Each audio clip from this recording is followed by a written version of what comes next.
همه شما دوستان عزیز محترم، هر جا که هستین امیدوارم حالتون خوب باشه. فرهاد متقی هستم، خبرنگار مستقل آزاد که باز هم با یک ویژه برنامه خاص اومدم خدمتتون. بحث لپتاپ هانتر بایدن رو با هم دنبال می‌کردیم. باز آخر هفته شد، حجم خبرها خیلی زیاده، خیلی هیجان انگیزه. گفتم که بذارم این ویدیو رو بریم چون جمع میشه، رو هم بعد هرس میخورم یا عالمه حرف نگفته دارم. گفتیم حالا تو این سکوت خبری فعلی که هستش بیایم این بخش رو بریم که میدونم طرفدار خاص خودش هم کم نداره. ازتون خواهش میکنم اگه تا حالا در کانال سابسکرایب نکردید سابسکرایب کنید، ویدیو رو هم لایک بزنید که کمک کنید از طریق الگوریتم‌های یوتیوب و گوگل به فارسی زبان‌های بیشتری در دنیا توصیه بشه. اما بدون هر گونه معطلی بریم سراغ بحث شیرین لپتاپ هانتر بایدن. First tonight in his weekend cognitive state, Joe Biden might not realize it, but the entire Biden syndicate, family syndicate, is in pretty deep trouble. میگه تو این آخر هفته‌ایه تو این شرایط شلمغزی بایدن شاید هنوز متوجه نشده باشه، اما جالب بدونید که سندیکای جو بایدن، سندیکای خانواده جو بایدن تا خرخره تو دردسر افتاده. Now, each week, new information is emerging from Hunter's laptop from hell that connects Joe to his family's illicit business dealings. هر روز داره مقدار اطلاعاتی که از لپتاپ هانتر بایدن استخراج میشه داره بیشتر معاملات تجاری غیرقانونی خانواده بایدن رو افشا میکنه. And today, a brand new bombshell report from FoxNews.com reveals امروز یه بمب خبری جدید از foxnews.com افشا میکنه که in 2017 Joe Biden actually wrote a college recommendation letter for the son of Hunter's Chinese business associate. رو میکنه که در سال 2017 جو بایدن یه توصیه نامه برای یه نامه به عنوان توصیه نامه نوشته بود برای پسر یکی از شرکای چینی حالا هانتر بایدن. And guess what? Sent it directly to the president of Brown University. و خودش مستقیما نامه رو فرستاده بود واسه مدیر براون یونیورسیتی. Anyway, how could this possibly be? که حالا بگذاری ولی چجوری ممکنه این اتفاق انجام شده باشه؟ Remember on the campaign trail, Joe over and over again, Joe, you swore, you promised that you never once discussed Hunter's foreign business ventures. داره به این اشاره میکنه که میگه یادت تو کمپین انتخاباتی بارها قسم میخوردی و میگفتی که هیچ ارتباطی نداشتی و هیچ اطلاعی در مورد حالا تجارت خانوادت مثلا هانتر بایدن نداشتی. You said it again and again and again. You might remember. You forgot. بارها گفتی، حالا سعی کن یادت بیاد، ممکن یاد رفته باشه.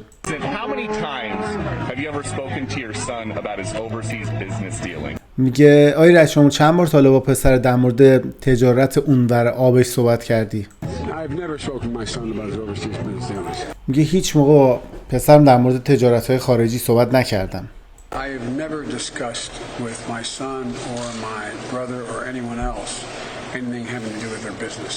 میگه من هیچ موقع با پسرم یا با برادرم یا با هیچ کس دیگه در مورد شغلشون صحبت نمی‌کنم.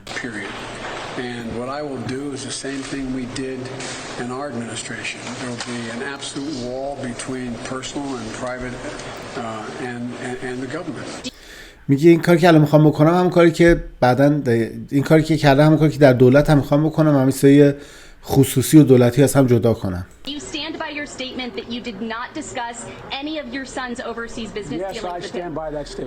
میگه آیا هنوز پای اون حرفتون هستید، پای اون بیانیه‌تون هستید که به هیچ عنوان در مسائل تجاری پسرتون در خارج از کشور هیچ دخالتی نداشتید و خبرم نداشتید؟ میگه بله، پای حرفم ایستم. Right, so if Joe Biden never once spoke to Hunter, zero experience Hunter about his foreign business deals. یعنی واقعا یک بار هم نشده که جو بایدن با پسرش که تجربه سیاست تجارت خارجیش هم صفر بوده در مورد شغلش صحبت کنه. How and why did he end up writing a letter of recommendation for the son? اگر واقعا صحبت نکرده چجوری ته داستان اینجوری شده که یه نامه توصیه نامه واسه بچه شریک چینیش نوشته؟ Of Hunter's Chinese business partner. And why were Joe and Hunter pictured together? Look at this. میگه اصلا چرا هانتر بایدن و جو بایدن با هم دیگه اینجوری عکس دارن؟ with Hunter's favorite Kazakhstan oligarch. میگه با اون آلیگارش مورد علاقه بایدن که قزاقستانی هم هست. Right in the picture right there. خوش زده اسکلی. اون تو تصویر هم اونجا. And why were they also pictured together with Hunter Biden's Mexican business associate? میگه حالا داره اشاره میکنه به اینکه یارو میگه من هیچی از تجارت خارجیش نمیدونستم. میگه خب چجوری الان وایسادی بغل اون یکی شریک مکزیکیش توی جای دیگه عکس گرفتی؟ Foreign business dealings right there. میگن تجارت خارجی اونی که اونجا وایساده. And why did they go golfing with Hunter's main business partner Devin Archer? میگه چرا با دوین آرچر شریک اصلی تجاری هانتر بایدن با هم میرفتین گلف بازی میکردین؟ Served with Hunter on the board of Burisma. این خیلی مهمه این آدمه.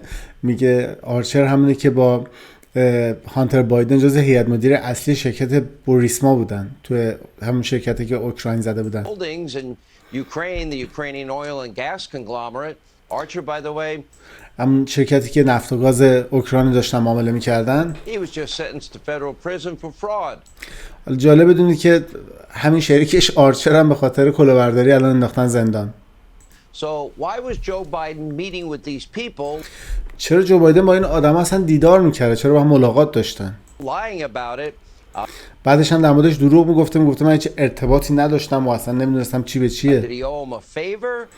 آیا یه لطفی بهش کردن؟ آیا کار خاصی واسش انجام دادن؟ And why did he lie about it? And when is he going to come clean about it? Really چرا دروغ گفته و کی میخواد بیاد راستشو بگه و بگه داستان چی بوده؟ makes you wonder just how many favors that the Bidens owe to shady foreign nationals. Let's see, from China. میگه بعد حالا به خودتون فکر کنید که چند بار تا حالا از این لطفای خاص انجام داده واسه این شرکای تجاری از چین، Kazakhstan, قزاقستان، Ukraine, Russia, اوکراین یا روسیه all over the world. یا جای دیگه دنیا. After all, Hunter had zero relevant experience in business or private equity or به حال میگه میدونید که تجربه کاری هانتر بایدن کلا در حال شغلایی که مربوط بوده به این داستان کاملا صفر بوده دیگه، یا حتی در خود تجارت fossil fuels or any of these foreign countries. یا سوختهای فسیلی هر کدوم از این کشورها. Really, the bulk of Hunter's experience was in, well, crack cocaine and prostitutes. خب میدونید تخصص اصلی و تجربه اصلی پسر بایدن هانتر بایدن میشتم مواد مخدره و عضو میخوام کردم میگم فاحشه ها و اینا. And yet sketchy foreign nationals from all over the world, they were lining up to make deals, multi-million-dollar deals with zero experience Hunter. یا حالا چی شده که تمام آدمای مهم سرتاسر دنیا همه صف کشیدن که بیان با یه همچین آدمی قرارداد میلیون دلاری ببندن And in some cases, just wiring him cash. و در بعضی از جاها هم مثلا کلا فقط واسه میده که پول برزن به حسابش. By the millions. Why doesn't that happen to us? اونم به صورت میلیون دلاری. چرا این اتفاق برای ما نمیفته؟ Anyway, ask yourself, what were they getting in return? از خودتون بپرسید که قرار بوده در ازاش چی کار بکنه، چی بده؟ Or expecting in return? One obvious conclusion is they were getting a piece of the big guy himself. یکی از بحث‌ها اینه که احتمالاً یه سهمی از خود بیگ گای یا اون آدم بزرگه میگرفتن. Remember previously unearthed email from Hunter's laptop. اگه یادتون باشه این تو چند تا برنامه هم نشون داده شده. این ایمیلی که از هانتر بایدن از لپتاپش درآوردن Revealed that an investment with a major Chinese energy company included, well, quote, a 10% payout for, quote, the big guy. این برای سرمایه‌گذاری اون شرکت چینیه بوده که تو اون خطی هم که با زرد علامت زده نوشته 10% رو نگه دارید برای اون آدم بزرگه To be held by Hunter Biden. که قرار اون 10% هم بدن هانتر بایدن براش نگه داره. Now a grand jury in Hunter Biden's international tax evasion and money laundering probe. حالا یه دادستانی داره بابت این جرایم. هیئت جوری الان داره از شاهدایی که وجود داره سوال میپرسه در مورد همین بیگ گای آدم بزرگه و همچنین حالا فرار مالیاتی و غیره. They want confirmation about who is this big guy anyway. اونا میخوان تاییدیه بگیرن که آقا این آدم بزرگی که میگیم بیگ گای کی هست حالا؟ Who is he? We really want to know. اون کیه؟ ما واقعا میخوایم بدونیم. Why was he getting paid? برای چی داشته پول میگرفته؟ And that brings us back to the letter of recommendation that Joe was more than happy to write for Hunter's Chinese business partner. این بس ما رو میرسونه به همون در نهایت نامه توصیه نامه که جو بایدن داشته. خیلی هم خوشحال بوده که داشته این نامه رو واسه بچه اون شریک چینی هانتر مینوشته. Maybe Jen Psaki can explain. شاید جن ساکی بتونه در موردش توضیح بده. Take a look. Was it common for President Biden to do favors for Hunter Biden's international business partners, like writing college recommendations for their kids? میگه این یه چیز کاملا روتین بوده که مثلا بیا توصیه نامه بنویسه بایدن واسه شرکای خارجی هانتر بایدن که توی دانشگاه بتونن راحت پذیرش بگیرن؟ I've seen the report. I have no confirmation or comment on a report about whether or not the president, when he was a private citizen, wrote a college recommendation letter. میگه من اون گزارش رو خوندم، نه تاییدی دارم بکنم نه کامنتی دارم بدم در مورد اینکه حالا موقعی که رئیس جمهور بایدن شهروند عادی بوده توصیه نامه‌ای برای جای نوشته یا خیر. For an individual. برای آدم معمولی. A college recommendation letter, though, from at the time a former vice president would be a big deal. So, do we know what the president might have gotten in return for? میگه در اون زمانی که نامه رو نوشته رئیس جمهور بایدن زمان بسیار مهمی بوده. آیا میشه شما میدونید که در اعضای نوشتن این نامه در اعضای اون چه چیزی گرفته؟ Doing a favor like that? Again, I have no confirmation of any recommendation letter the president wrote when he was a private citizen, by the way. میگه من هیچ توضیحی ندارم بگم که در موردی که اون نامه رو نوشته چرا نوشته. در ضمن اون نامه رو زمانی نوشته که شهروند عادی بوده. Not serving in public office. That's even the report. اون موقع توی دفتر عمومی کار نمی‌کرده. این یه گزارش عمومیه. But he's the president now and you're his spokesperson. میگه ولی اون الان رئیس جمهور و شما سخنگوشید. یعنی میدونی وقتی از رئیس جمهور سوال میپرسم اون که سوال عمود گذشته بپرسن. اینجوری نیستش که طرف بگه آقا اون برای قبل بوده. الان سوال شما رو از روزی که اومدم سر کار پاسخ میدم. Correct, and he was not the president at the time of میگه میدونم ولی اون موقع که رئیس جمهور نبوده. this report. Now maybe Jen will circle back on that one. Now think شاید جن بخواد دور بزنه دوباره همونجا دوباره هم حرفو بزنه. about it this way. Joe Biden did not write a letter of recommendation for any of the millions of Americans. میگه جو بایدن برای هیچ کدوم از این میلیون ها آمریکایی تا حالا نامه توصیه نامه ننوشته. Those of you watching this program tonight, but he took time to write one for a Chinese foreign national. حتی برای شما که دارین برنامه رو میبینین تا حالا نامه ننوشته ولی وقت میذاره برای پسر شریک خارجی بایدن نامه بنویسه That he doesn't even know. که اصلا حتی نمیشناسه یارو. So ask yourself, why would he do that? پس از خودتون بپرسید که چرا باید این کار رو انجام میداده. البته این بحثه به همینجا خلاصه نمیشه به خاطر اینکه دادگاه خیلی سفت‌تر از اینا گرفته. جلوتر به اون هم خواهیم رسید. اما Republican senators are exposing Hunter Biden for using his father's name to make himself rich. They say they have receipts connecting the president's son to $100,000 payment from it. سناتورهای آمریکایی عمل هانتر بایدن که از نام پدرش برای کسب درآمد استفاده می‌کرده رو افشا کردن. اونا میگن که رسیدی دارن که نشون میده یه شرکت وابسته به چین مبلغی در حدود $100,000 برای پسر رئیس جمهور واریز کرده. A Chinese linked firm. It was obvious Hunter's laptop was authentic as soon as we started seeing the information from it. از همون اول که ما شروع کردیم اطلاعات روی لپتاپ هانتر بایدن میخواستیم بررسی کنیم مطمئن بودیم که اطلاعات داخلش کاملا درسته. But the media has been complicit and now اما رسانه‌ها با هم همدست شده بودن که خلافش رو بگن. We know it's the Democrats and the media that was backing them up were the ones peddling the Russian disinformation. میگه حالا دیگه میدونیم که دموکرات‌ها و رسانه‌ها با هم دست به یکی کرده بودن تا از کسایی که بحث همین دیس اینفورمیشن روسیه یا اطلاعات غلط روسیه رو مطرح میکنن از اونا حمایت کنن. Fox News contributor Joe Concha joins us now. And Joe, now the Washington Post finally joining the party years after it began. Quote. میگه خب یکی از مشارکت کننده های فاکس نیوز آقای جو کنچا الان داره به ما اضافه میشه. جو الان واشنگتن پست هم داره بالاخره آخر همه به همین داستان اضافه میشه، داره به این داستان میپیونده. یه نقل قول میخونم. این تیترشه Inside Hunter Biden's $1 million deals with a Chinese energy company. میگه که قراردادهای $1 میلیون داخل لپتاپ هانتر بایدن با کمپانی انرژی چینی داخل لپتاپ بایدن بوده، هانتر بایدن بوده. چقدر فضا الان برای هانتر تنگ شده. The mainstream media is now saying officially in March of 2022 this is a big deal. یه وقتی که رسانه اصلی دارن در مارچ 2022 این حرف رو میزنن، قطعا یه خبری از اوضاع خیلی خرابه. Well, in honor of Bruce Willis and his retirement that was announced yesterday, unfortunately Bruce suffering from a cognitive disease. Welcome to the party, pal.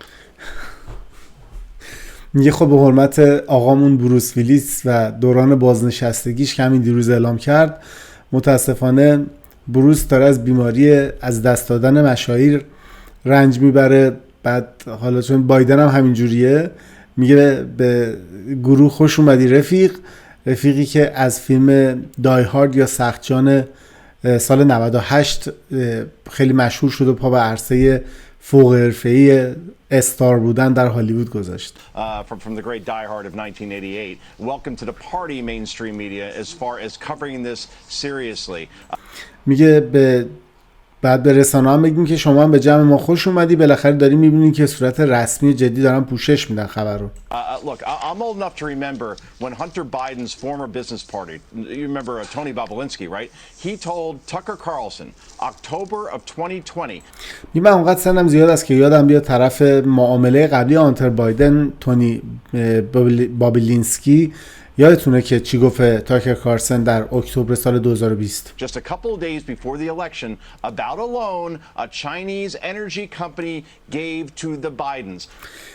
دقیقاً چند روز قبل از انتخابات درباره وامی صحبت کرد که شرکت بزرگ انرژی چینی به بایدن ها پرداخت کرده بود. That interview was dismissed. It was ignored. We heard all about 50 former intelligence officers and officials, including John Brennan. میگه مصاحبه تموم شد، همه سعی کردن که کلا این داستان رو نشنیده بگیرن. 50 نفر، بیش از 50 نفر از ماموران سابق اطلاعاتی رو شنیدیم که اومدن این گزارش رو تایید کردن، گفتن اطلاعات روسیه. اسمشون رو داره میگه.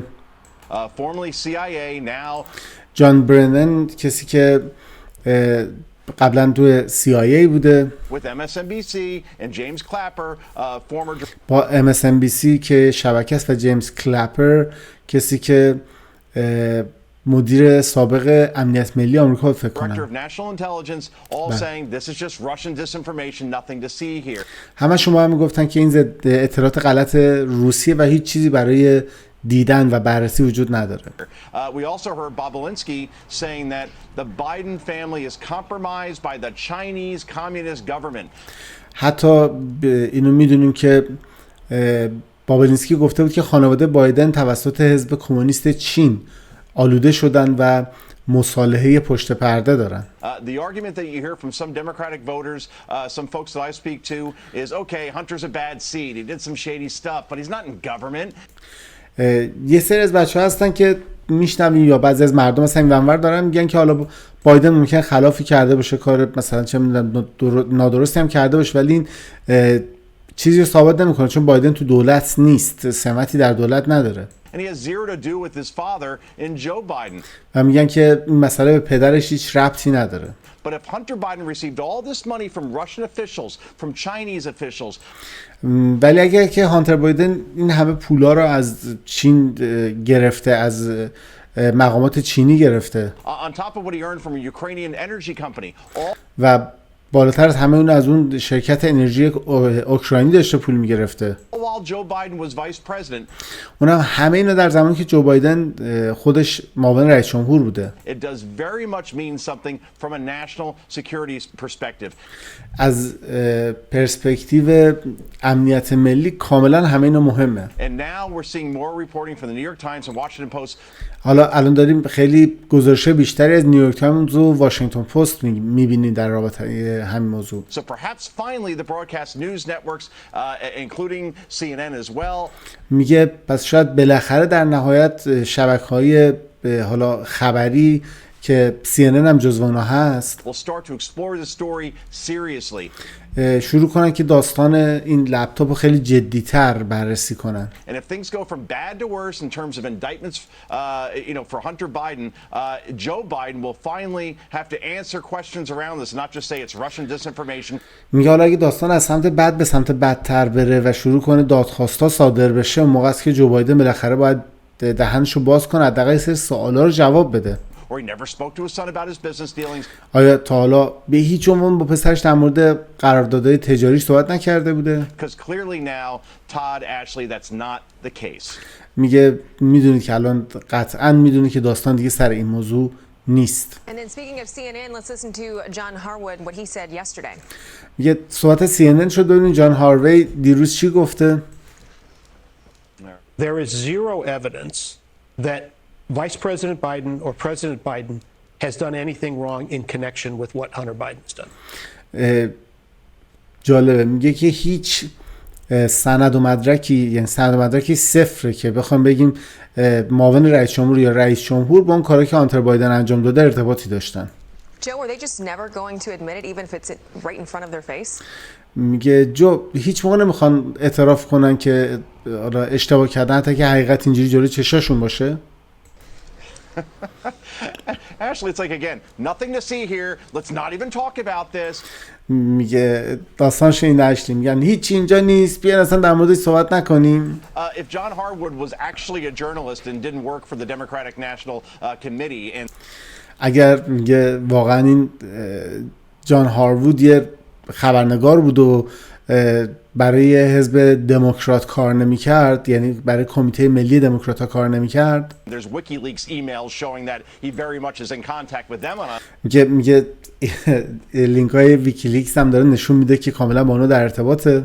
on a daily basis, then he would try to explore this story more and get that curiosity gene back. اون موقع بود که اگر واقعا یه خبرنگار درست حسابی بود سعی کرد داستان رو بیشتر توش کنکاش بکنه، سعی کنه از اون نبوغ کنجکاویش استفاده کنه. To say, hey, there's some smoke here. Let's see if there's real fire instead of going on television and saying Joe Biden has nothing to do with this. میگه قاعدتا باید میگفتش که اینجا دود دارم میبینم، برم ببینم اونجا آتیش هم هست یا نه اینکه وایس بگه نه هیچ ربطی به جو بایدن نداره. Let's not even talk about it. بیا اصلا در موردش حرف نزنیم. At some point, this investigation will make even the John Harwoods of the world start to take this seriously. میگه به این نوعی میتونم بگم که این داستان باعث میشه که همین جان هاروود هم داستان رو جدی بگیره و بیاد در موردش صحبت کنه. Let's see what happens from here, guys. بذار ببینیم که چه اتفاقی میفته. We were promised CNN would be going back to reporting facts. I guess we're not quite there just yet. Joe. میگه ما هم قول داده بودیم که بالاخره CNN برمیگرده شروع کنه و حقایق رو گزارش میکنه، ولی هنوز به اونجا به اون نقطه نرسیدیم. Concha, we appreciate your time as always, friend. Thank you, sir. تشکر میکنم، میگه مرسی که همیشه دوستی با ما و میای در برنامه‌مون شرکت میکنیم. اما فکر میکنم اگر جسی واترز رو نبینیم که چی داره میگه تقریبا میتونم بگم چیزی ندیدیم. بریم ببینیم که جسی به همون چی میگه با اون لحن بسیار شیرین و زیباش. None of us are perfect, me especially. هیچ کدوم از ما کامل نیستیم، مخصوصا خود من. All of us make mistakes at one time or another. همه ما یه وقتی یا شاید دفعات بیشتری اشتباه انجام بدیم. And when we mess up, it's never our fault. و وقتی که خراب میکنیم هیچ موقع قبول نمیکنیم که تقصیر خودمونه. We blame someone else. بقیه رو سرزنش میکنیم. When you were a kid and you forgot to do your homework, وقتی شما بچه بودین و یادتون میرفتش که مشقاتون رو بنویسین، who did you blame? کیو سرزنش میکردید؟ You ate my homework? به سگ میگه تو مشق منو خوردی؟ I didn't know dogs really did that. میگه من نمیدونستم که واقعا سگا مشقم میخورن، یعنی معلومه قبلا این خالیه رو بسته بود ولی نیده بوده. You rear-end a guy on your way to work? حالا شده میرید سر کار از روی یکی رد بشید؟ That sounds weird. It's عجیب غریبه خورده سوالم. definitely his fault for stopping short. قطعا مقصر اونه که خیلی کوتاه راه میرفته شما ندیدینش. We all project our mistakes onto somebody else. همه ما سعی میکنیم که اشتباهامون رو روی شخص دیگه رو گردن کسی دیگه بندازیم. If we blame them, then maybe nobody is going to accuse us. اگر اونا رو سرزنش بکنیم شاید کسی نیاد به ما اتهامی بزنه. Well, the Democratic Party took that to heart. حزب دموکراتی مسئله رو کاملا با قلبش پذیرفته. During the Trump administration, projecting all of their issues onto our former president. برای اینکه هر ایراد و اشکالی که هر جا بود یه جوری اینجوری خراب میکردن روی سر رئیس جمهور سابقمون. He certainly acts like a president that is compromised. میگه که میگه ترامپ یه جوری داره رفتار میکنه که کاملا مشخصه که واقعا لغتی برای کامپرومایز پیدا نکردن. منظورش اینه که از پشت مثلا بسته یا عامل اوناست. معنیش تو دیکشنری میشه مصالحه، انگار که مثلا با روسیه مصالحه کرده. Do the Russians have on Donald Trump politically? به این چه جوری داره حرف میزنه؟ میگه واقعا روسیه یعنی چی؟ چه آتویی از دونالد ترامپ داره؟ آتوی سیاسی، Financially and personally. هم سیاسی، هم مالی و هم شخصی. Talking about the entirely legitimate question of whether Donald Trump could be compromised. I do think یه سوال کاملا قانونی دارم و اونه که ممکنه دونالد ترامپ مصالحه کرده باشه، ممکنه آلوده روسیه باشه. the president is compromised. You have to wonder how deep that compromise is. این دیگه انقدر بی‌شرفه میگه که قطعا اینجوری هست، فقط ببینیم که این قضیه چقدر عمیقه. And what he would or would not do to protect his own interest. و اینکه چه کاری میکنه یا چه کاری نمیکنه واسه اینکه از منافعش بتونه دفاع کنه. They couldn't stop telling us Trump was compromised. دیگه اصلا نمیتونه جلو خودشونو بگیره از اینکه با ما بگن که ترامپ با روسیه از پشت بسته و با هم دیگه دستشون توی کاسه است. But in reality, it was their guy who ولی در واقعیت آدم اونا بودش که با کشور خارجی بسته بود و منتفع was میشد. compromised. And now all of a sudden, you don't hear the word compromised anymore. میگه ولی حالا یه جوری شده که دیگه شما کلا این کلمه رو دیگه نمیشنوید. یعنی هیچ کسی دیگه در مورد همین کلمه کامپرومایز یا مصالحه کردن از پشت پای کشور خارجی بستن، خیانت کردن به کشور نمیشنوید. It's almost as if being compromised was only a thing when Trump was in the White House. میگه انگار این لغته فقط مصرفش برای وقتی بودش که ترامپ تو کاخ سفید بود. You'd guess after the Washington Post and the New York Times finally admitted that Hunter's laptop's real. بالاخره واشنگتن پست و نیویورک تایمز اومدن اعتراف کردن که لپتاپ هانتر بایدن واقعیه. They'd connect the dots to the big guy and realize that maybe, just maybe, Joe Biden is compromised too. اونا اومدن نقطه ها رو به هم وصل کردن، بعد به این نتیجه رسیدن که شاید، فقط شاید که جو بایدن هم مصالحه کرده باشه. But no, they're letting Hunter be the fall guy. یعنی نه، اونا تصمیم گرفتن بذارن اون کسی که قرار سقوط کنه هانتر بایدن باشه And using that as a smoke screen to cover for Joe. و از اون به عنوان یه پوشش استفاده کنن که داستان بایدن رو بتونن باهاش مخفی کنن. It's one giant containment operation, and the media and the DC system are all behind it.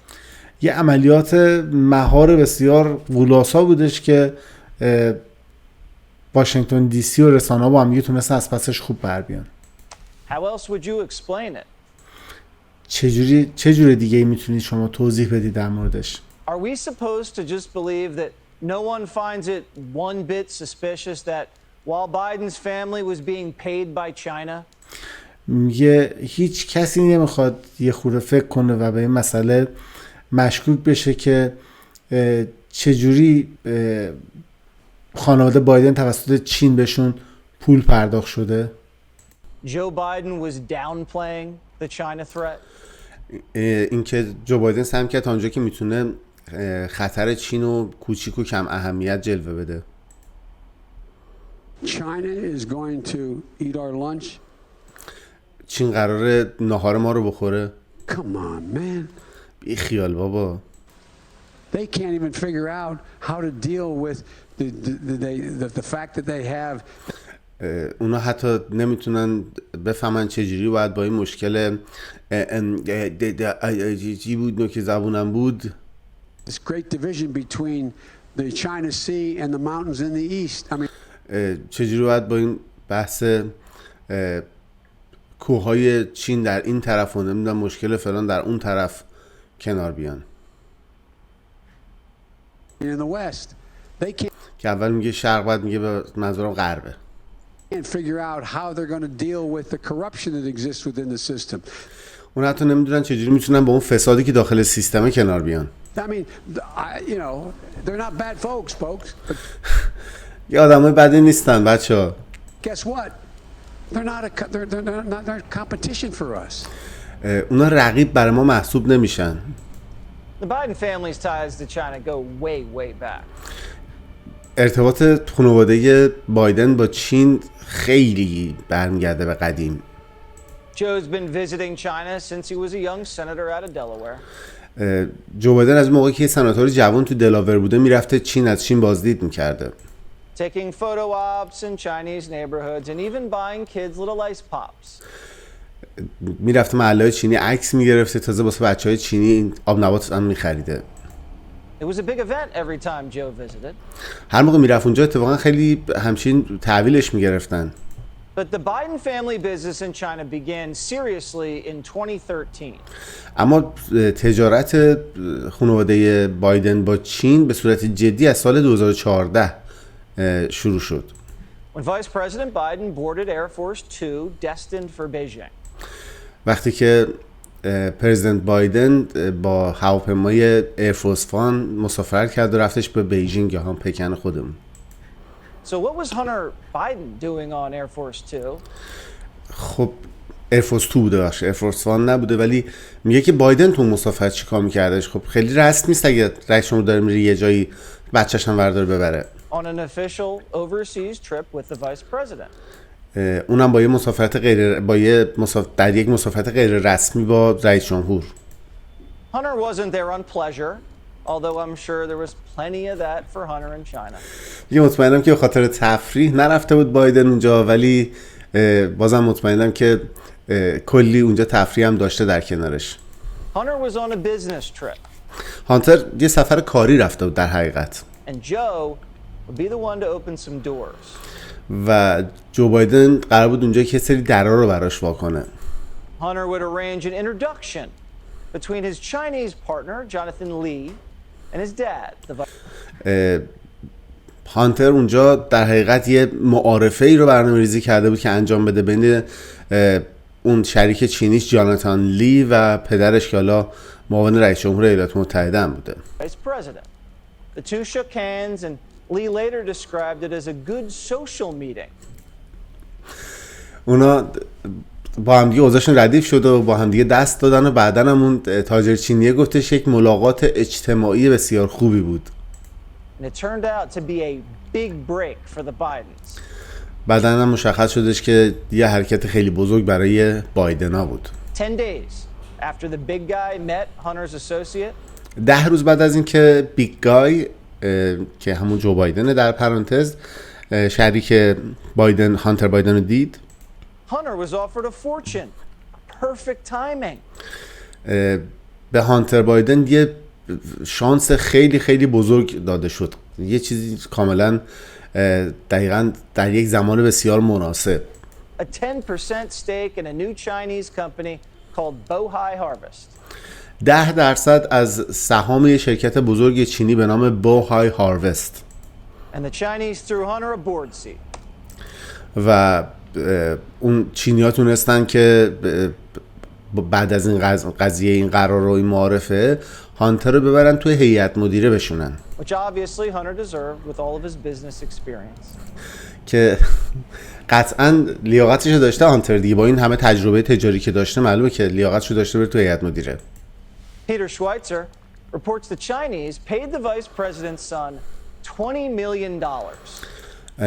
پیتر شوایتزر که میدونین این کتاب رد هندد رو نوشته، سند و مدرک در آورده، گفته این شرکت چینی به هانتر بایدن 20 میلیون دلار به خاطر این مسئله پول داده. How'd Hunter earn? Nobody knows. میگه آیا هانتر بایدن این پول رو خودش به دست آورده، یعنی با زحمت خودش به دست آورده؟ کسی نمیدونه. But we know, don't we? ولی ما میدونیم نه؟ This wasn't enough for the Biden family though. البته این پول برای خانواده بایدن کافی نبود که. They wanted more.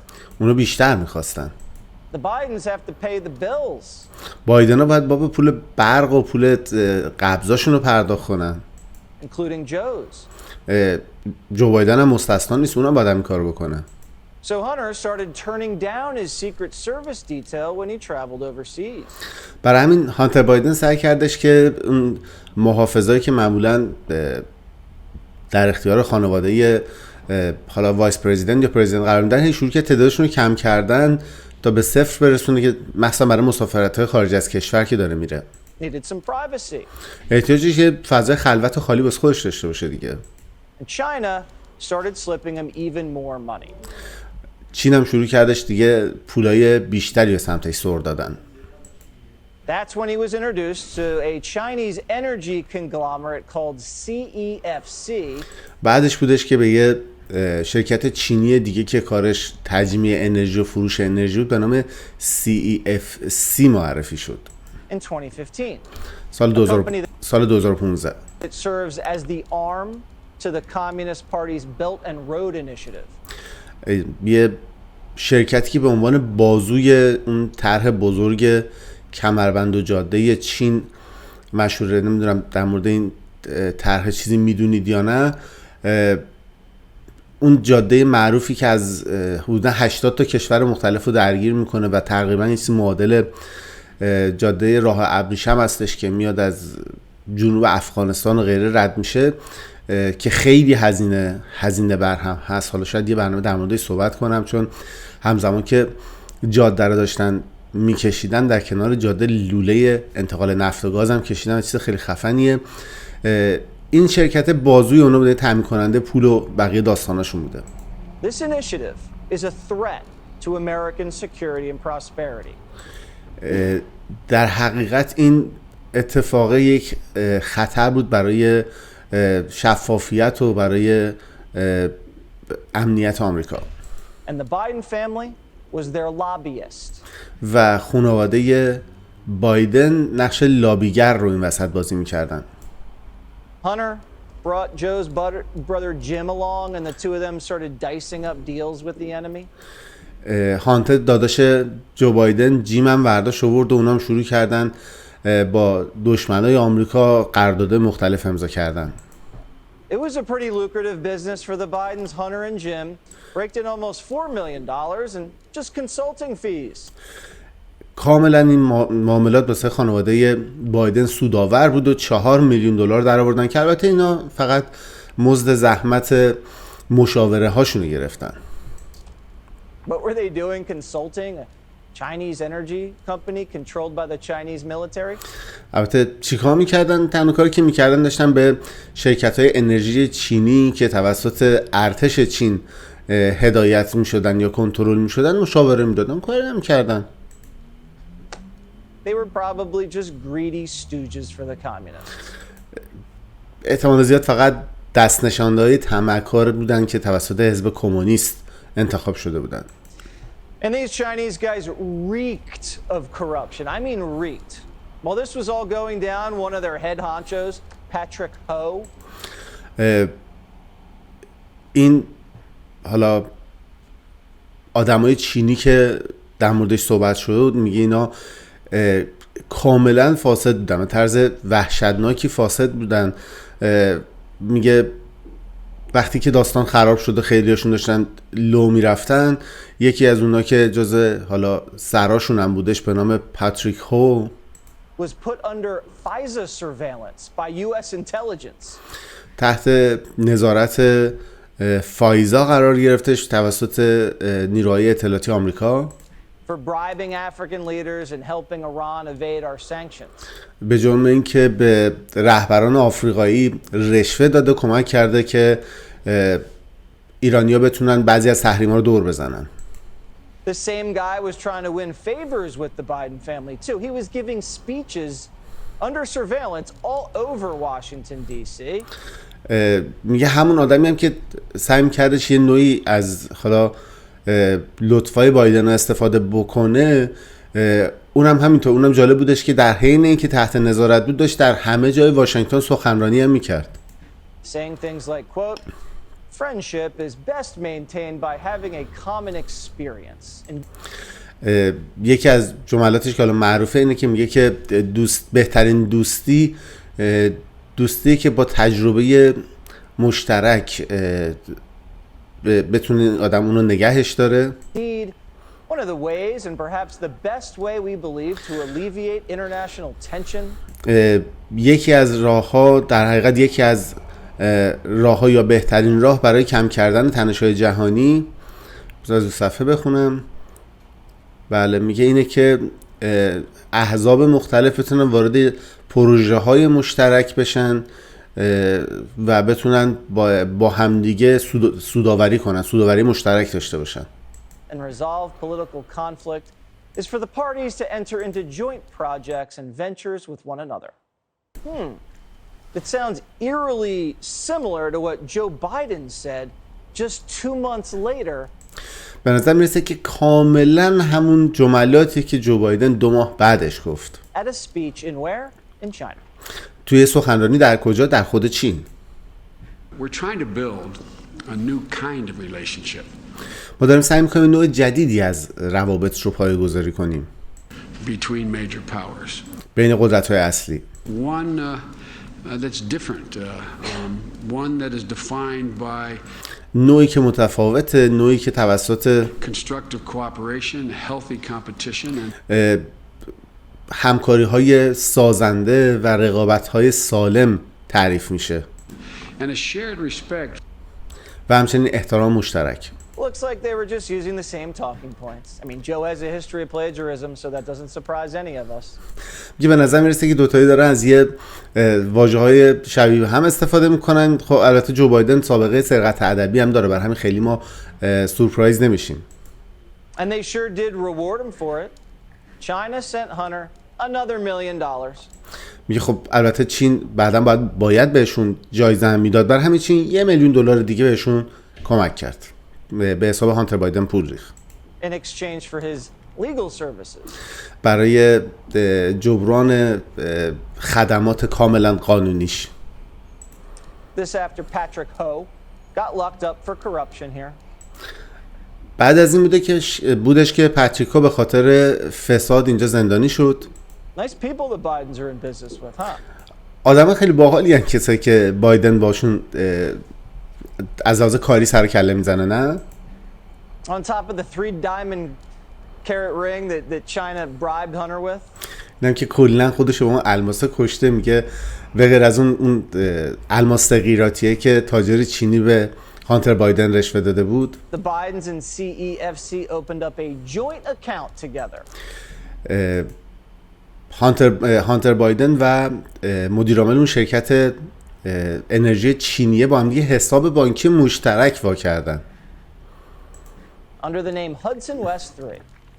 به نام هادسون وست 3، یعنی شرکت جدید. Her money kept flowing in and out.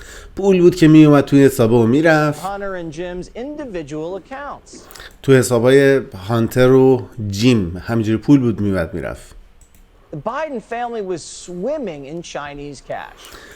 خانواده بایدن داشتن تو پول چین، یعنی تو پولی که از سمت چین میومد شنا میکردن. Hey Joe, did your son ever get paid by the Chinese?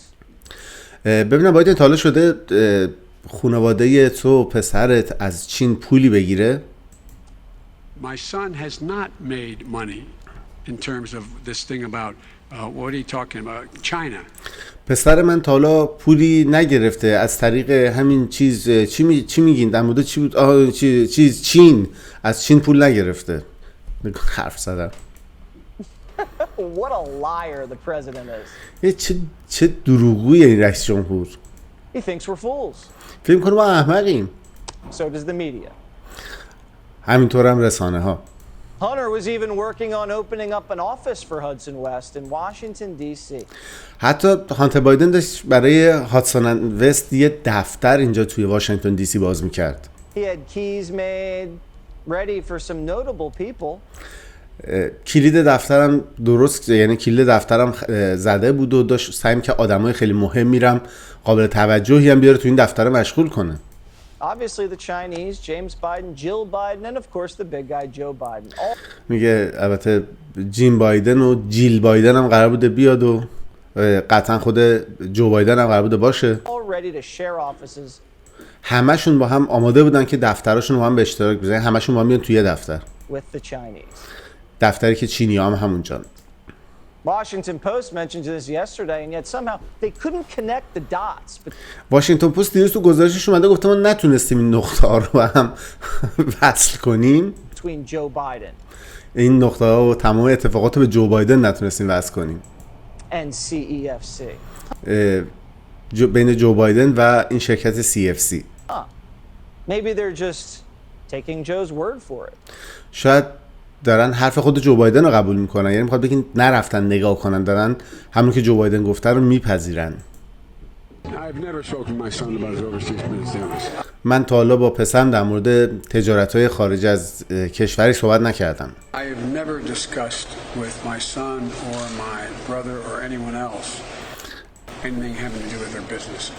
من تا حالا با پسرم، برادرم یا هیچ کس دیگه در مورد تجارت‌های خارج از کشورشون بحث و صحبتی نداشتن.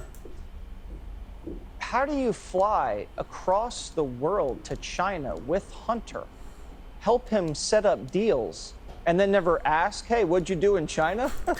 چجوری ممکنه که کل کره زمین از یه ور تا یه ور دیگه پرواز کنی با پسرت بری که اونجا کمک کنی قرارداد ببنده با چینی‌ها، بعد هیچ موقع ازش نپرسی که او پسر داری چیکار می‌کنی؟ How was the trip? Come on, man. کل این سفره هیچ خبری نبوده، بی خیال بابا. It's obviously a lie. We know Hunter was putting aside 10% for the big guy. نه همش دروغه دیگه. ما که میدونیم 10% هانتر بایدن میذاشته کنار که بده به آدم بزرگه بیگ گای که باباشه دیگه، تابلوه. The emails prove it. ایمیل ها همشون داره ثابت میکنه موضوع. And if there was ever any doubt as to who the big guy is, اگرم که هر شکی وجود داره که آدم بزرگ کیه، Hunter's former associate Tony Bobulinski confirmed it. شریک قبلی هانتر بایدن تونی بابلینسکی که اومد تایید کرد که It has 10% for the big guy held by H. 10% واسه آدم بزرگی است که قراره H، اون کسی که با H شروع میشه اسمش یا H شروع میشه، قراره اون پول رو بگیره ببره بده بهش. I 1000% sit here and know that the big guy is referencing Joe Biden. من 1000% مطمئنم که اون آدم بزرگی که داره بهش اشاره میشه جو بایدنه. That's crystal clear to me because I lived it. I met with the former vice president in person multiple times. برای من مثل روز روشنه واسه این که من اونجا داشتم باشون کار میکردم و دفعات مختلفی با رئیس جمهور سابق دیدار داشتم. That 10% was for a joint venture. این 10% پورسانت این وصل کردن این آدما به هم دیگه بوده. Between Hunter and CEFC بین هانتر و اون شرکت CFC. And Tony Bobulinski که اسم اون آدم ساینها بوده. would know all about the deal because the Bidens appointed him CEO of the company. و اینکه تونی بابلینسکی همه اینا رو میدونسته واسه اینکه خود بایدن این آدمو کرده بوده مدیر عامل شرکت، چجوری ممکنه ندونه؟